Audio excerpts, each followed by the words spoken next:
Today on Locked On Rockies, I think the Dodgers have these series against the Rockies circled because they always seem like get-right series for them, not the Rockies.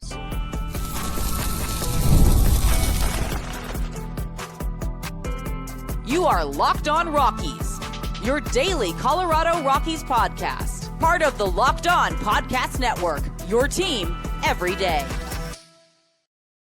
Rock on Rockies fans, welcome into the Locked On Rockies podcast for today, the 18th day of August in the year 2026. I'm your host of the Locked On Rockies podcast, Paul Holden, bringing you your daily Colorado Rockies talk right here on the Locked On Podcast Network, where you can find your team every day. And if your team is the Colorado Rockies, guess what? You're in the right spot because that's what we do around here. Free and streaming on your favorite streaming services and on the Locked On Rockies YouTube channel, where you can be part of the show. You can fire off your Rockies hot takes. You can let me know what's on your mind when it comes to the Colorado Rockies. Today on the show, we're going to talk about the Dodgers continuing to have no problems with the Colorado Rockies, which actually in the scheme of things kind of makes it interesting that the Rockies even have the 3 wins so far this season against them. But the Dodgers' dominance against the Rockies continues. As good as Tomoyuki Sagano has been this year, he has not been good against the Dodgers. And the Dodgers, there's some ugly numbers that we'll have to look at here from the Rockies and Dodgers series matchups as well. Plus, the Rockies made a big move in DFAing Michael Lorenzen, as his season has really not gone well and had another tough start. We'll talk a little bit about that. We'll talk about Hunter Goodman being a late scratch from the ball game as well. Oof, though, folks, this one was a tough one. But we'll before we dive into that, I want to let you know that today's episode is brought to you by KALSHI. For a limited time, download the KALSHI app and use code LOCKEDON to get $10 when you trade 10. I am, of course, Paul Holden, your Rockies fan extraordinaire, bringing you your daily Colorado Rockies talk, as I have for over 6 seasons now. That's hundreds of episodes of the Locked On Rockies YouTube. That's hundreds of episodes of the Locked On Rockies podcast, I should say, also on YouTube. So thank you again so much for making us your first listen of the day. Some of the numbers from the radio broadcast here, I think, can set the tone for this one, and I don't have them officially in front of me, but since 2023, the Rockies have beat the Dodgers 11 times. 11 times. Shohei Ohtani has 19 home runs against the Rockies in like 48 games. The Dodgers, plain and simple, own the Rockies. I mean, it's like I mentioned kind of in the opening there. All of this hype, all of this stuff being talked about with the Dodgers and the things. And listen, I think the Dodgers are vulnerable to good teams. I think the playoffs always show that just because you're loaded or locked and loaded and have the better roster doesn't always necessarily mean that you win. But when it comes to matching up against the Rockies, these are, I hate watching the Rockies play the Dodgers. It's just 2 different levels, and it starts right away.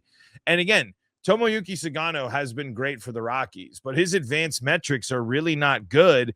And so when he goes up against a lineup full of, I think the TV broadcast said 125 years of baseball experience, as great and experienced and as competitive as Tomo is, these guys are going to punish you, and they're so good at the fundamentals, and they're going to barrel it up. Shohei Ohtani's going to blast a home, 2 home runs in the game.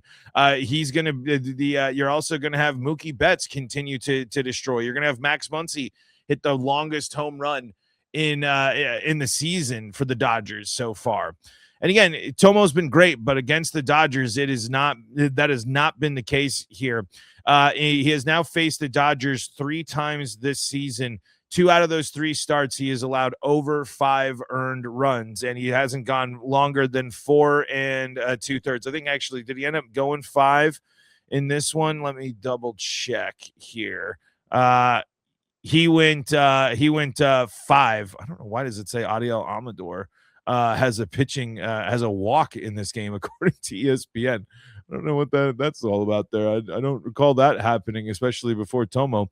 But yeah, so 6 earned runs, 7 total runs allowed, 3 strikeouts, and allowing the 2 home runs, including the first 3-run home run of the year. It's just a matchup nightmare. it just truly is an absolute matchup nightmare for the Colorado Rockies. There's really no way around it. Other than that, it's just teams that are on different levels, and a team that has always had success against the Rockies.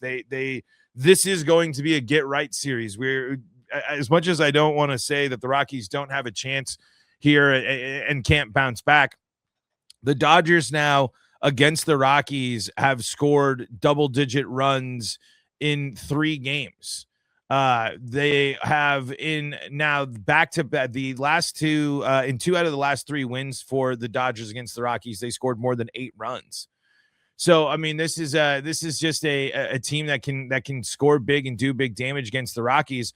And now you did throw out your best starter in this series here. So we'll have to see what'll await the Rockies here in game 2 as they turn to Ryan Feltner. But it's just what really more can you say? I mean, they were feasting on pitching. No one was fooled. They're locked in. Mookie Betts was appeared to be calling out pitches as well. They had picked up on everything, and they did huge damage. They had 16 runners in scoring position in this game, and they only end up going 5 for 16 with runners in scoring position, but still enough to put up that 11 runs there. It's just like I've been saying, just a tough matchup there. And Juan Mejia still looking for his consistency as he gives up 3 runs in an inning, allowing 5 hits in that time as well.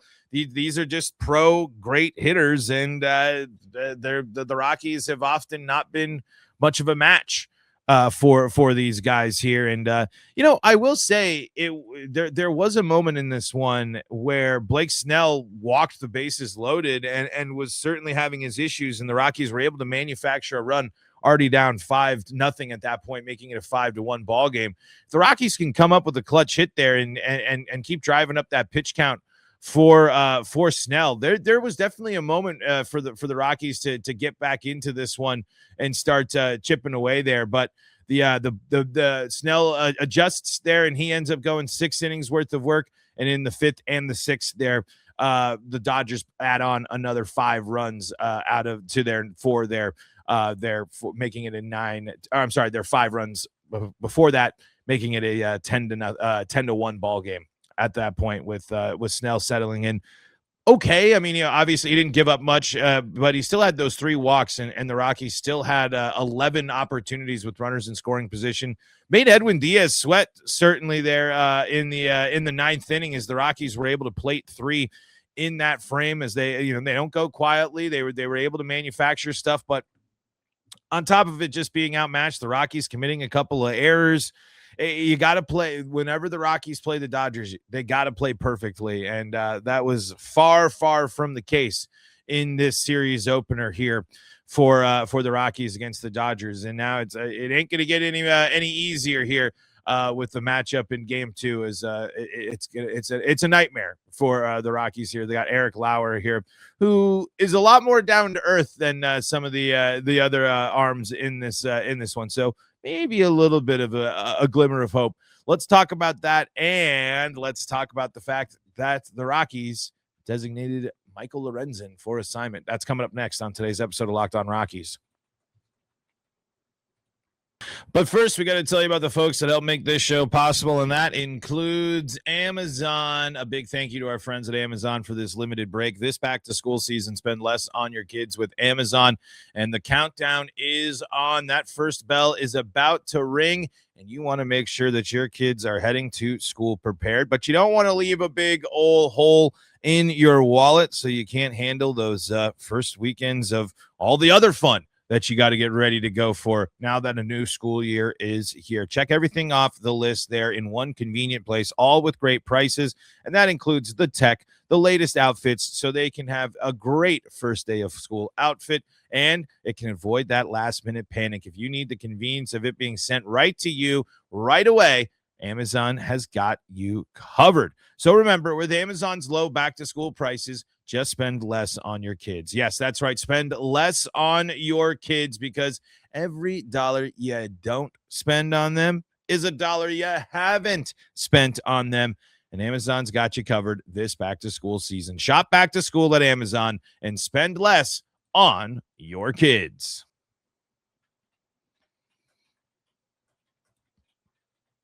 Back at you here for segment number 2 of today's episode of Locked On Rockies, free and streaming on your favorite streaming services and, of course, on the Locked On Rockies YouTube channel. Be part of the show. Fire off your Rockies hot takes. Let me know what's on your mind when it comes to the Colorado Rockies here. And the big news from the day outside of the Rockies losing was the designating for assignment of Michael Lorenzen. And listen, it's a bummer, sure. It's certainly not how he wanted things to go for himself and this 10 years. Certainly he wants to be more of a factor for the Rockies here. But it just was time. And it seems to be the sentiment around what a lot of the Rockies front office people are saying. I think Warren Schaefer saying something similar. Same with, I can't remember if it was DePodesta Burns as well. But I'll read real quick here. This is from the Associated Press. This is what Warren Schaefer said. I love Mike. We developed a really good relationship. It's just time.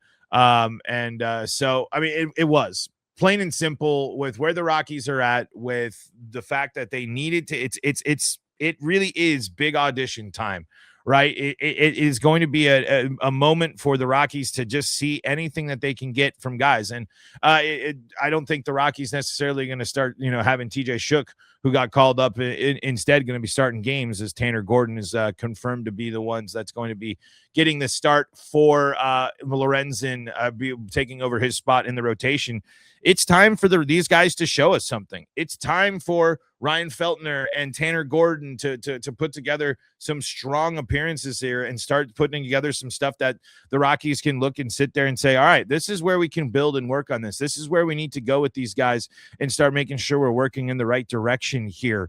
Having Michael Lorenzen go out there and not do what he was supposed to do, which was eat innings, this at least gives these guys an opportunity. If they struggle and they put up similar Michael Lorenzen performances, yeah, that's a bummer. It certainly stinks, right? It's less than ideal, but at least we're talking about these being younger guys or guys that are trying to figure things out and continue to work on things and adjust throughout the rest of the regular season here.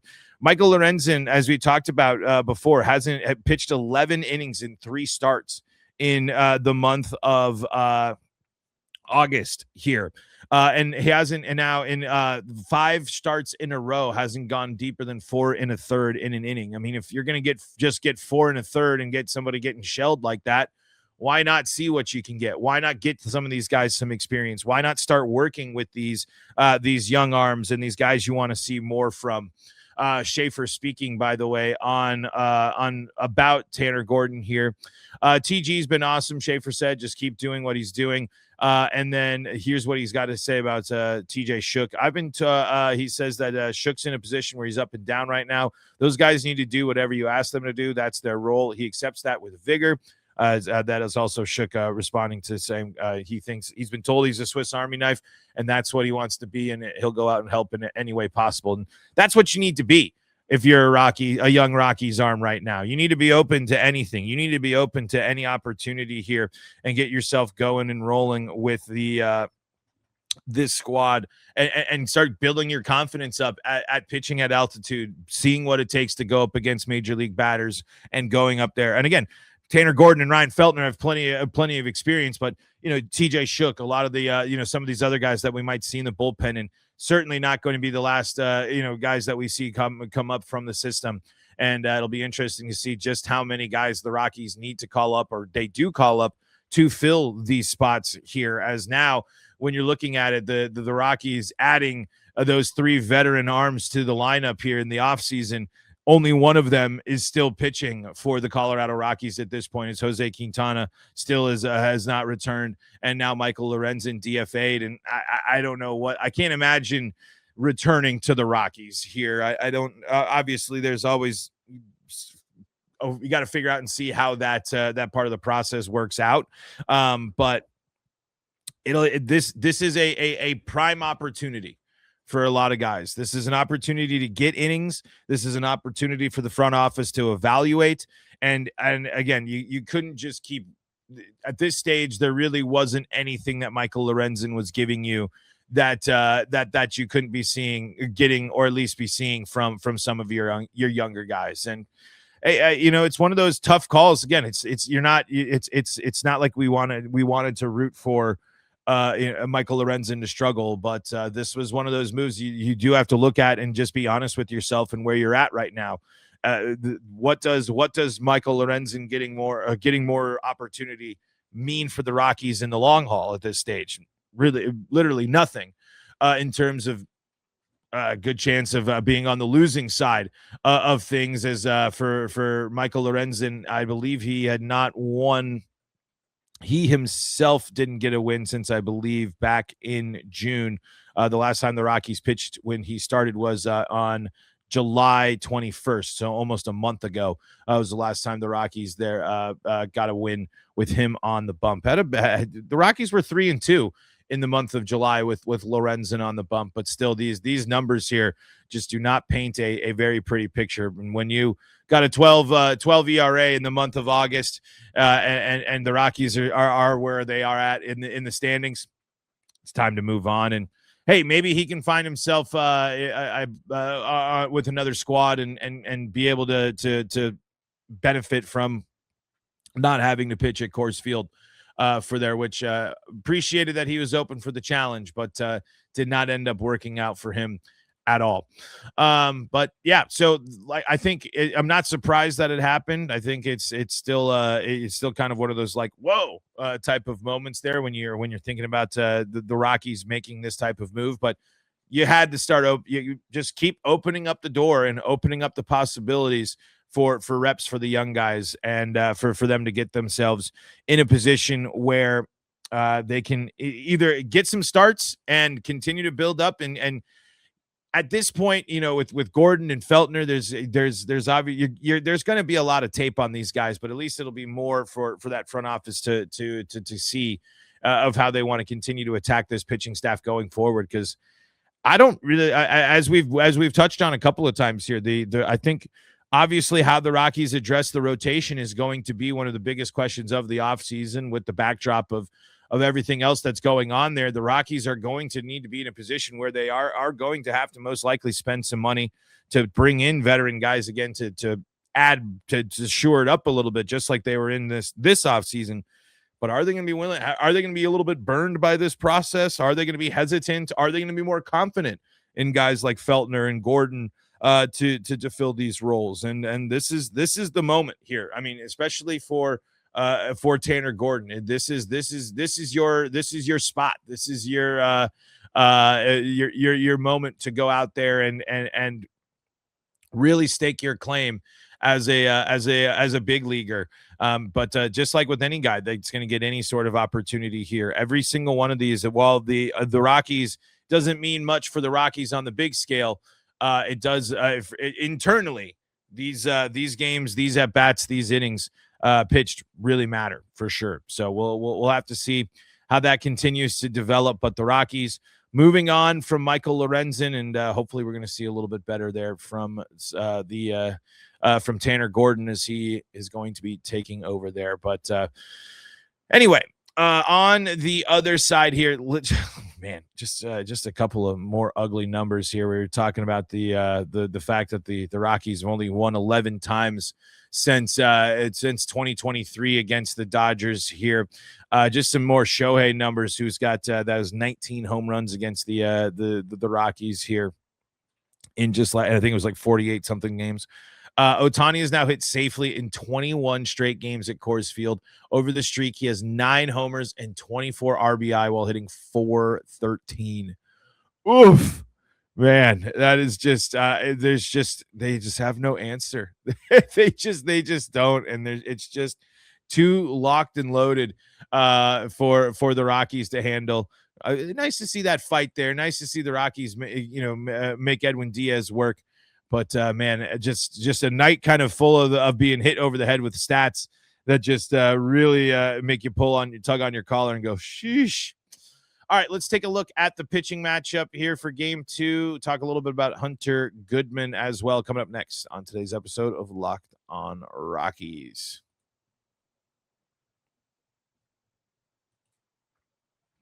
Before we do that, though, I got to tell you about the folks that help make this show possible, and that includes KALSHI. Make baseball season more this year on KALSHI, America's #1 prediction market platform. You can trade on every single game. Yes, that's right. You can trade against your peers in a live market because there's no house. And as the probability changes, you can buy in and out of your position. Now, let's take a quick look here at some baseball futures here. And maybe you're sitting there and you're saying, okay, I'm believing in the Dodgers here, despite the fact Milwaukee took them down there. Well, they're trading at a 33% right now, meaning a $100 trade is going to be a max payout of $282.75 for you. See all the action for yourself on KALSHI, and when you download the KALSHI app, use code Locked On to get $10 when you trade 10. KALSHI, KALSHI. Trade on anything. 18 and up only. Restrictions and eligibility requirements apply. Event contract trading involves risk and may not be suitable for all investors. KALSHI products are not available in all jurisdictions. Prices, values, and available markets may differ from those mentioned. For more information, see kalshi.com/regulatory. That's kalshi.com/regulatory.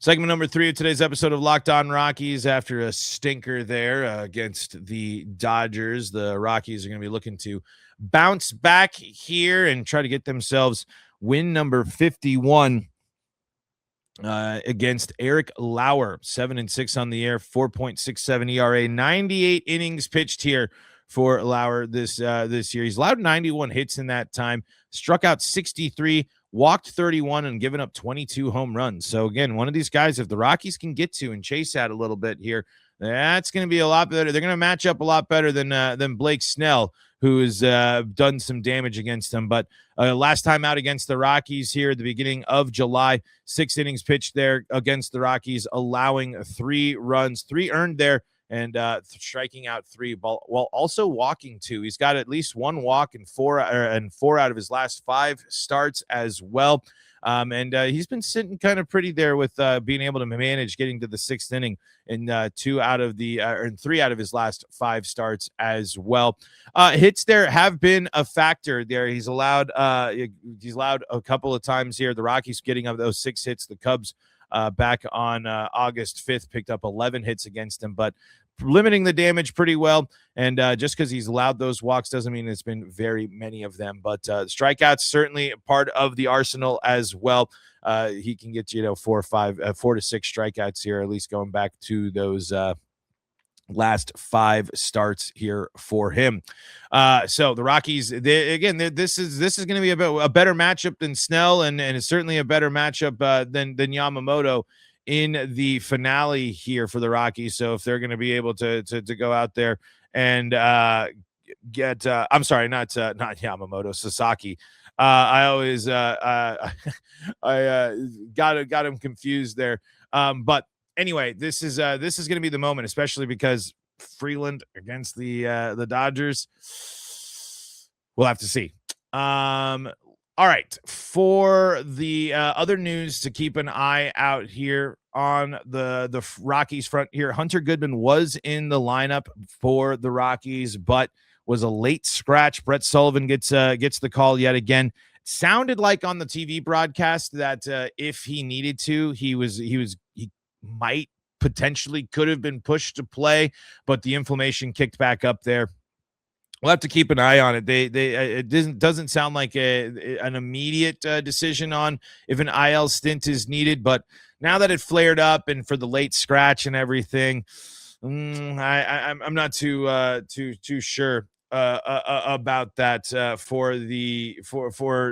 It just maybe it's going to be the better call, but it'll be a bummer because that means the Rockies will be without their the guy chasing a nice record potentially, or at least chasing that National League record. But always nice to see Goody in the middle there. Brett Sullivan's obviously been a great fill-in for the Rockies. We've talked about him being sneaky impactful here during this time, but man, really would have been nice to see Goodman get back out there. But I think with that late scratch, that makes me a little bit more worried and a little bit more hesitant here for him to avoid that stint. Could change, obviously, if he's in the lineup for game 2, that'll be great. But I wonder if they're going to be cautious here and just play it safe here with the Rockies backstop. But we'll have to see. Let me see if there was anything official. I think actually I think Shohei did talk about this before the game. Let me see real quick here. So Schaefer just said he's still day-to-day. We'll reevaluate tomorrow.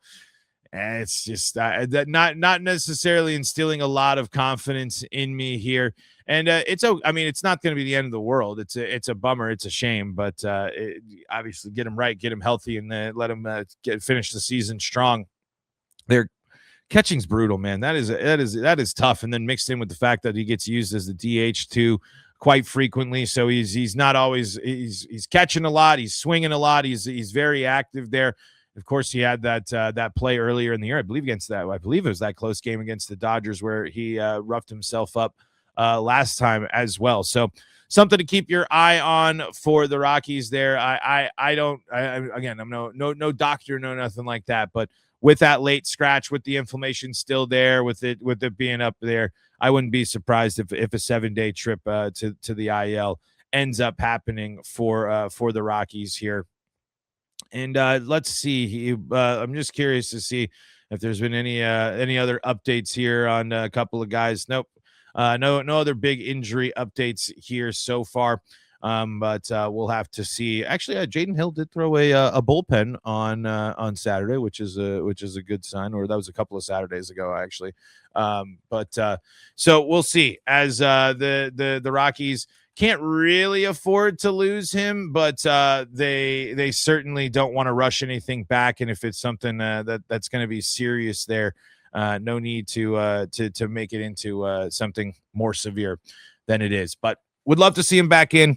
And obviously he'd be an impact here for the Rockies as this is going to be one of their best chances to get a win in this series here in this game too. This will be an interesting matchup because I as much as we were talking about those, that spot opening up for Lorenzen, I think Ryan Feltner is still a guy to watch here for the Rockies going down through the stretch of the season. How does he look? How is he able to sharpen things up? Can he start getting guys out? Can he start putting guys away?